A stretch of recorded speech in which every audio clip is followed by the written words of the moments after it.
Dear student, তোমাদের যে বেতনারি সাফল্য একাডেমি মাধ্যমিক টার্গেট 2026। আজকে আমরা মাধ্যমিকের বাংলার অতি গুরুত্বপূর্ণ একটি বিষয় নিয়ে আলোচনা করব। সেটা হচ্ছে কি সংলাপ। সংলাপ কীভাবে লিখতে হয়, সংলাপ কীভাবে পড়তে হয়, সংলাপ কীভাবে তৈরি করতে হয়, আজকে সমস্ত কিছু শিখিয়ে দেবো এই ভিডিওতেই। যারা ভাবছো যে আমরা সংলাপ পারি না, বুঝি না, তাদের বলবো কোনো সমস্যা নেই, আজকের ভিডিওটা তাদের জন্য। তোমরা এই ভিডিওটি ফলো করো। এই ভিডিওর নিচে যে প্লেলিস্ট হচ্ছে সেই প্লেলিস্টে চলে যাও, ওখানে আরও অনেক ভিডিও আছে, সেগুলো তোমরা দেখে নাও। আর আজকের ভিডিওটি, এই ভিডিওর লিঙ্কটি বেশি বেশি তোমাদের বন্ধু বান্ধবদের মধ্যে শেয়ার করে দিও। চলো এবার আমরা মূল টপিকে আসছি। দেখো কি বলছে, সোশ্যাল মিডিয়ার ভালো মন্দ নিয়ে দুই বন্ধুর মধ্যে একটি সংলাপ। তাহলে দেখো, প্রথমে যখন কোনো একটি সংলাপ লিখবে, বাংলার যখন কোনো একটি সংলাপ লিখবে, সেই সংলাপ লেখার আগে তোমরা কি করবে, তার সেই হেডিংটা করে নেবে। প্রথমে বিষয় কি লিখবে, বিষয় কিন্তু তোমরা এটাই দেবে যে সোশ্যাল মিডিয়ার ভালো মন্দ নিয়ে দুই বন্ধুর মধ্যে একটি কাল্পনিক সংলাপ।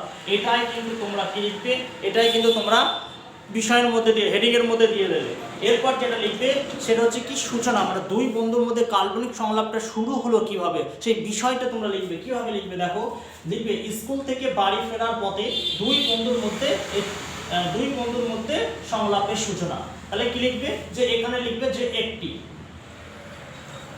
কি লিখবে, স্কুল থেকে বাড়ি ফেরার পথে দুই বন্ধুর মধ্যে একটি সংলাপের সূচনা। তাহলে এইটা হচ্ছে কি, যে সংলাপের শুরু হলো। এরপর তোমরা কি লিখবে, প্রথম বন্ধু কি আসছে, জয়। দেখো কি বলছে, কি রে বিজয়, আর সারা দিন তোকে দেখলাম না, কোথায় ছিলিস। তারপরে দেখো দ্বিতীয় বন্ধু কি বলছে, বিজয়। দেখো কি বলছে, আর বলিস নে, ফেসবুক বন্ধুদের সাথে আড্ডা দিচ্ছিলাম, তোর কি খবর। তারপর দেখো আবার আসছে প্রথম বন্ধু, কি বলছে, দেখো প্রথম বন্ধু জয় কি বলছে, আমিও একটু, তবে সোশ্যাল মিডিয়া নিয়েই ভাবছিলাম, এটা কি আমাদের জন্য আশীর্বাদ না অভিশাপ। তারপর দেখো আবার দ্বিতীয় বন্ধু আসছে, কি দ্বিতীয় বন্ধু বিজয়, কি বলছে, আশীর্বাদ বই কি দেখি, আশীর্বাদ বই কি দেখ, বিশ্ব জুড়ে বন্ধুদের সাথে যোগাযোগ রাখা যায়, নতুন কিছু শেখা যায়। তাহলে কি বলছে, যে সোশ্যাল মিডিয়ার মাধ্যমে আমরা যেমন যোগাযোগ রক্ষা করছি, তেমনি নতুন কিছু আমরা শিখতেও পারছি। তাহলে এইরকম ভাবে প্রথম বন্ধু, দ্বিতীয় বন্ধু, এইরকম ভাবে মোট 15-16টা লাইন তোমরা লিখবে।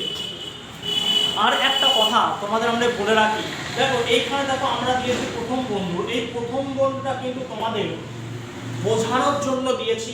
যেমন এখানে যেমন দিয়েছি দ্বিতীয় বন্ধু, এটা জাস্ট তোমাদের বোঝানোর জন্য দিয়েছি। এটা কিন্তু তোমরা পরীক্ষায় কেউ লিখবে না, বোঝা গেছে।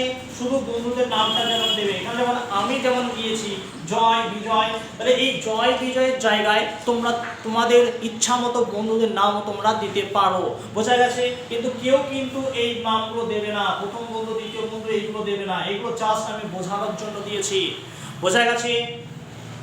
তাহলে আজকে এই পর্যন্তই। ভিডিওটি ভালো লাগলে অবশ্যই একটি লাইক করো, আর এই চ্যানেলে নতুন হলে চ্যানেলটি সাবস্ক্রাইব করে পাশে থাকা বেল আইকনটি প্রেস করে রাখো।